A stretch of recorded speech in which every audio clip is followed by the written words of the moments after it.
The news on Ricky Pearsall continues to be good. The news about how the 49ers reacted to it, not so much, at least according to some. I'll tell you why I don't quite believe those. Plus, why I didn't go live after the shooting.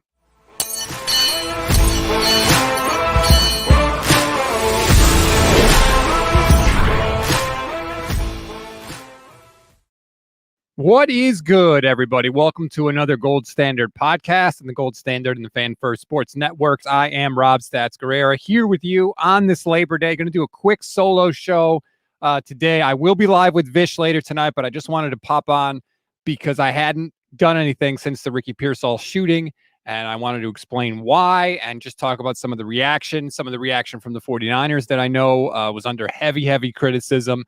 So I just want to take a few minutes here to explain myself. First and foremost, this isn't about me. It's about Ricky Pearsall, and the news is good. He was obviously released from the hospital less than 24 hours after sustaining a gunshot wound through the chest, which is an incredible thing to say. You know, I was doing 49ers in 5, and just saying the sentence out loud, Ricky Pearsall released after getting shot through the chest, is an incredible statement. It is amazing how things turned out for the 49ers. This is a tragic situation. It could have been far worse. And it is due to some good luck, first and foremost, but it is also due to the incredible actions of the police and the emergency medical services on the scene. I don't know if you've had a chance to read it. The San Francisco Chronicle article has some really good details about how it went down. I'll just sort of give you the highlights, but I recommend you go read it. I actually went into heavy detail on the 49ers in 5 today. Basically, so Pearsall gets shot, and there is an officer, Sergeant Joel Harrell, who's like a minute away from where this whole incident takes place. She hears the gunshots and runs flying to the sound, which that in and of itself should not be just poo-pooed or expected, right? That's, you hear gunshots, most people run away. They run towards the sound. She gets there. She has to do 50 things all at the same time, right? First, she needs to talk to Pearsall to try and get a description of the shooter and find out where the shooter went. So she's trying to do that. Pearsall is talking to her. He's telling her all this. At the same time, she has another officer that arrives on a motorcycle. She's telling him, hey, radio in that this just occurred, right? That there's been a shooting.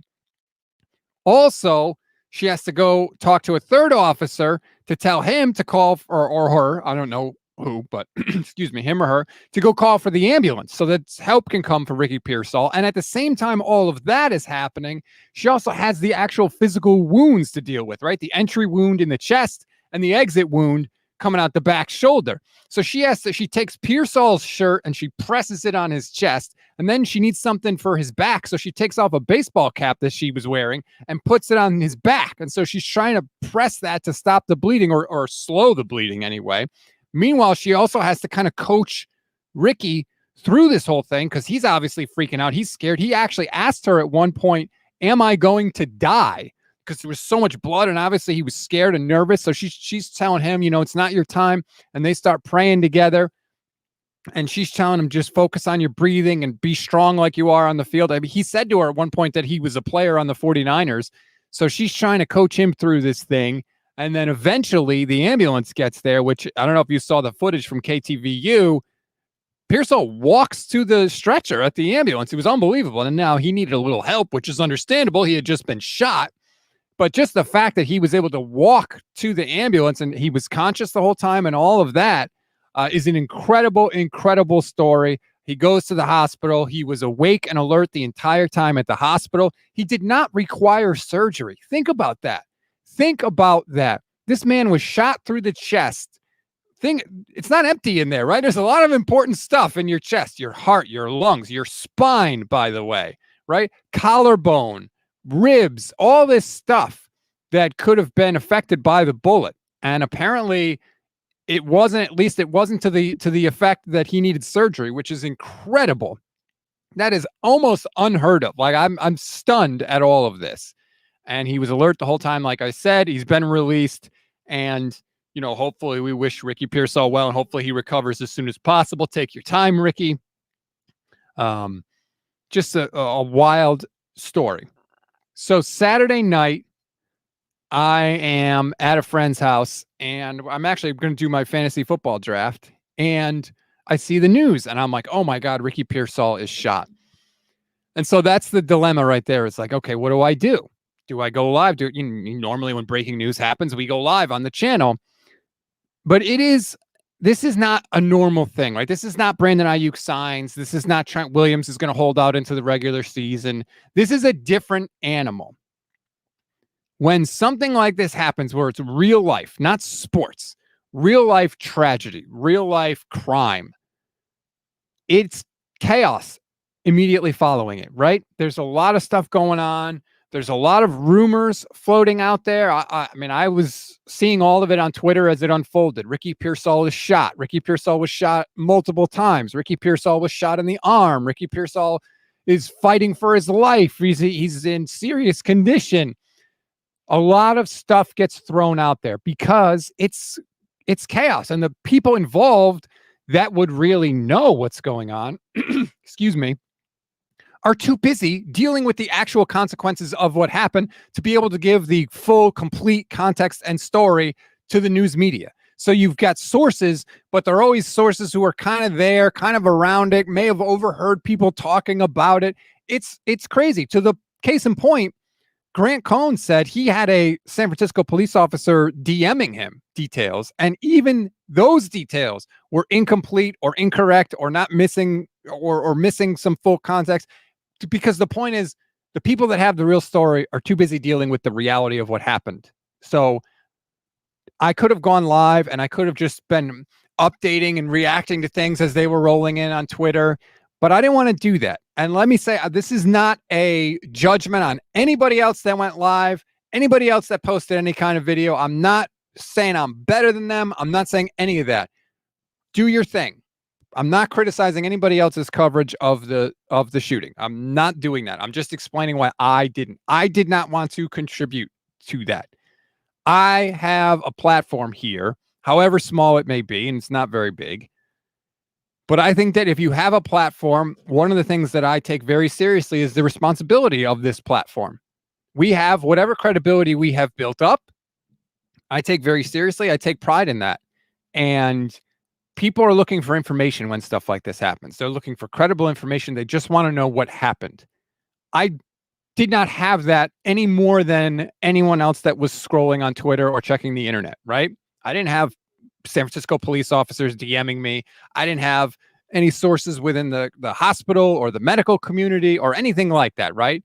So I didn't want to dive into that and contribute to potential misinformation because, people dip in and out of the streams all the time. Some people join for 5 minutes. Some people join for the whole thing. Some people, whatever. If you join for 5 minutes, you might have heard Ricky Pearsall shot in the arm at one point, and then you may have left, right? And then you may have gone away thinking, oh, okay, it's no big deal. He was shot in the arm. Or if you joined at a different point, you may think, oh my God, Ricky Pearsall's fighting for his life, right? He could die right now. And if you dipped out after that, when we thought that's what was going on, then you would have come away with that impression. I didn't want that. So I didn't want to contribute to any sort of the misinformation. Look, clearly people wanted news, right? Go look at the views other people have, and there was a need, a want there for information. But I didn't want to contribute to that. And again, I'm not saying the people that went live were wrong. I'm not saying I'm better than any of them. I'm not saying any of that. I'm just explaining why I didn't do anything. That's it.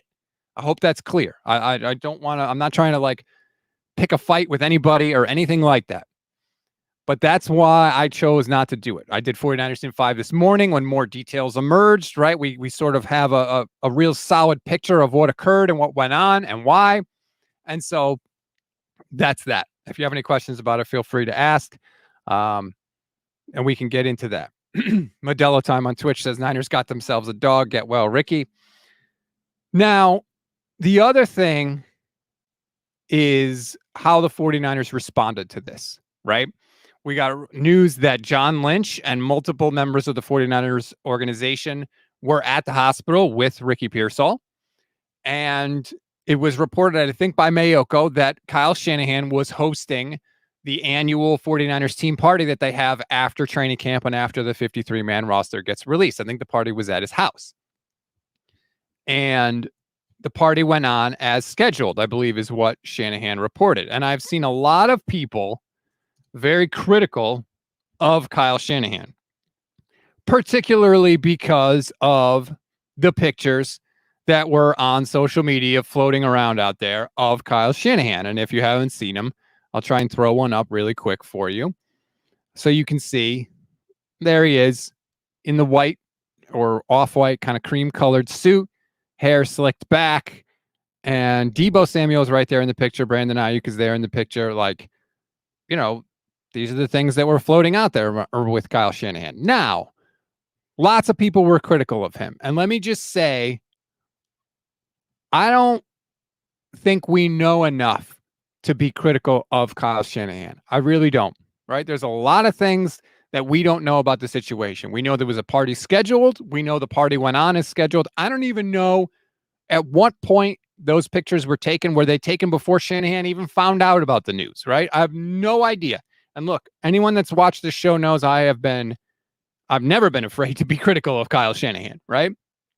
When he does things I disagree with, I tell you about it. I'm telling you, I don't think we have enough information to criticize him. And until we do, I'm going to give him the benefit of the doubt, right? I think that's fair. I want to be fair. Tough but fair is my philosophy. We don't know enough, right?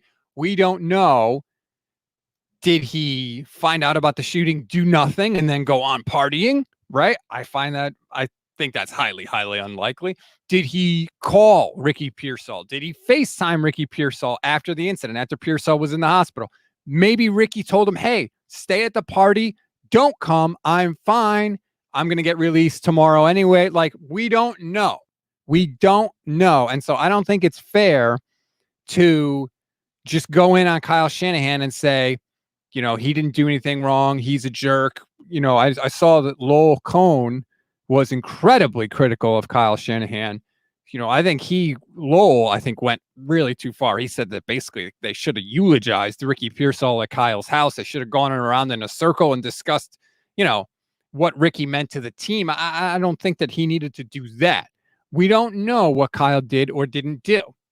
I think it's fair to want to find out, but I'm not going to just jump and say Kyle did the wrong thing. He's a terrible human being. And, you know, what a mistake. I don't think it's fair to do that. And maybe I'm crazy. Iceman 0072 says, I thought they FaceTimed him. I did see that on Twitter that somebody said that. I can't remember who said it, but somebody said that there was a FaceTime conversation. I don't know. And then certainly I didn't see that from any member of the 49ers beat.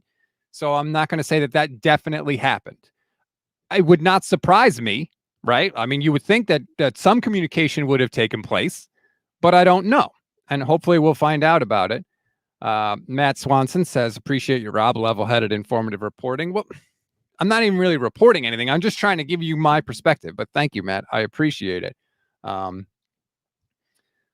Yeah, so like there's a lot of people, and there's a lot of people trying to capitalize on this because so many people just want information. So they're posting things and saying crazy things to make it look like they're close to the story when they're really not. Like, no, this is not, like I said, this is not a football thing. This is bigger than that. And I know I've been critical of the 49ers beat a lot over the years, and I still will be, but they crushed this. They were fantastic on this. Matt Mayoka was on the scene outside the hospital reporting, like, home run job by everybody involved. It was great. They reported what they knew when they knew it. Great job. That's like not a football thing, right? This is a serious life event, and you could tell the reporting chops like kicked into gear, right? There's a difference between like doing the football thing and all of that, and then it's like, oh crap, life happened, and you take those skills that you use during the football stuff, but you apply it to a real life setting. It's just different, and everybody killed it. So, you know, like I said, tough but fair. That's my philosophy. When people do a good job, and I think they do a good job, I think we should say it. So there we go. Rick Diaz says, good morning. Happy Labor Day. Happy Labor Day, everybody. Jay Gifted Gids said, people are critical without knowing the facts about the situation. I agree with you. Let's wait until the facts come out to see exactly what Shanahan did. I will say this. If it was me, if I was Kyle Shanahan, unless I had communicated directly with Ricky and he strenuously, or his family strenuously said, do not come, I would have gone to the hospital. That is just me. I would have.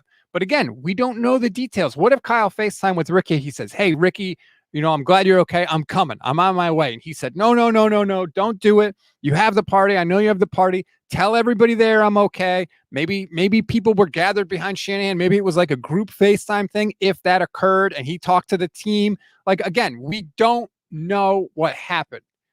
But if it were me and it was just Ricky didn't say like, don't come to the hospital, I would have gone. But again, let's wait until we find out specifics. I think the 49ers released a media schedule for the week. Now, obviously, I don't know if this news changes anything. There's no media availability today. There's practice tomorrow, and then the locker room will be open after that. So I'm sure we'll talk to players. I mean, Deebo Samuel was tweeting sort of an update that said that Ricky was okay. So obviously, like the players were communicating, or somebody was communicating. Maybe Deebo got that from a FaceTime call with Kyle and Ricky. Again, we don't know. So we'll find out more information tomorrow. Let me just take a drink here. Sorry. We'll find out more information tomorrow on specifically what went down and who did what and who said what. But I thought it was, honestly, I disagreed with what Lowell Cohen said. I disagreed with a lot of it. I thought he went in way too hard, way too fast on Kyle Shanahan without knowing anything. And if he did know something, he didn't do a good enough job of explaining it, frankly, in my opinion. So I just wanted to say that. And again, I'm not a Kyle apologist, right? Like that's not my jam. But let's just wait and see. I thought it was good on John Lynch that he was there. I don't know what Jed York did, if anything. That's another thing I would like to find out. Again, if it were me and I was the owner of the team, you have to be there. 1,000% have to be there. But again, we got to find out the facts. It'll be very interesting to see what they are when they come out. I think it was somebody once told me, I want to say it was my mom once told me, people remember how you act at weddings and funerals, right? Like how you act in big events is memorable to people. They remember it. They remember good. They remember bad. It could be a thing where, think about a situation where maybe there was somebody that you didn't quite get along with or you didn't quite like him, but there was some sort of life situation that was serious and they did something that surprised you for the better. What do you think about that person? Right. Hey, you know what? Say what you want about them. When the bleep hit the fan, they were there or they did this or vice versa. I always liked this person. But when that went down, I couldn't believe they didn't do X or I couldn't believe they did Y, right? Those moments in our lives have an impact on us. And I don't want to minimize the importance of what went on and the seriousness of what went on. That's the most important thing. Ricky's health and his recovery is the most important thing in all of this. But these events will also have an effect on the team from a football perspective, right? I was talking about the situation with my wife yesterday, and I said, if I were Ricky Pearsall, I would either never want to play football again, or I would want to play football more than ever because I would feel like my motivation would be so affected by it. Either I would say, what am I doing playing football? Doing something that in the grand scheme of things is not that important. I almost died. I need to do something with my life that has a real meaningful impact, right? And that would maybe want to take me away from the game. Or it would be for me, oh my God, I can't believe it. This thing that I love, right? This thing that is my world that I have been working my whole life to achieve was almost taken from me, right? Even if he didn't die, it's like he could have had injuries that never let him play football again. And I guess theoretically that's still possible, but you would think he would be able to return in some form or fashion. But he could have had that too. So he may have said, oh my God, this thing that I've been working for was almost taken away from me. I'm going to work even harder now. I have such an appreciation for this opportunity that I have that I'm going to work even harder. And that could have been the case too, but it's going to have an effect on Ricky. And I think it's going to have an effect on the whole team, right? This goes beyond, can the 49ers climb the mountain again and get back to the NFC Championship game in the Super Bowl? Like this is way bigger than that. This is a galvanizing moment for everybody. So we'll see how it affects the team. I do think it changes the whole tenor of everything. I think it changes the tenor of Ricky Pearsall's rookie season, right? Like, let's just take a breath and remember what people were saying about Ricky Pearsall before this happened, right? Ricky's hasn't practiced, barely practiced. What the hell? Why is he still in the blue non-contact jersey? He's a bust. They never should have taken him. This is terrible. He never plays, right? Like, he was sort of facing an uphill battle in a big way. And now that this has happened, it's totally flipped, right? No one, at least no one with a brain and a heart, is going to say Ricky Pearsall needs to get back out on the field. It's going to be the complete opposite, right? Take all the time you need. Of course, recover. Like, it'd be incredible just to set foot on the field this season, frankly. It would be incredible. It's completely flipped because this is a real life event that goes beyond football. But that is a real effect that this is going to have on his career and the football season in general. Because that's what happens when the real life happens. So really, really interesting. Again, there's still a lot more to be learned. I'm sure we'll hear more from the players in the locker room. I'm just trying to read some of the comments in the chat. Somebody said something about how Debo had an update very quickly. So that was probably meaning that there was good communication there early on. Sorry, I can't see the comment. Nick Ellert says, Ayuk is arguably Pearsall's closest friend on the team. He went to the party. He knows him the longest by far. That's true. They were at Arizona State together. I don't know. Again, I don't know, like, when did the party start? Were those photos taken at the party before the news happened, before they got word of that? We don't know. Maybe they did a FaceTime and Ricky was like, everybody chill, have a good time for me. Like, don't worry about it. We don't know. There's the comment that I wanted to put. Andre, YouTube channel member. Shout out to all our YouTube channel members. If you want to become one, it's less than $3 a month. Please do. You get custom emojis, priority comment response, membership badges. Andre says Debo tweeted quickly too. He must have had some communication. I know that there were insiders that were communicating with Pearsall's agent at the time to try and figure out what was happening. So there was some communication. But again, the communication is always scary, and it's always difficult to parse what's real and what's not. And then when you hear something from a source that you want to go with it, right? Because you want to be able to provide that information, but also you want to make sure it's correct. And so it's very hard. It's a very, very touchy situation at the time. Wedge Antilli says, I think those that nitpick this moment have never been in this moment. There is no right way to respond. These kind of discussions just go in circles. Yeah, like I said, all I would tell you is what I would have done.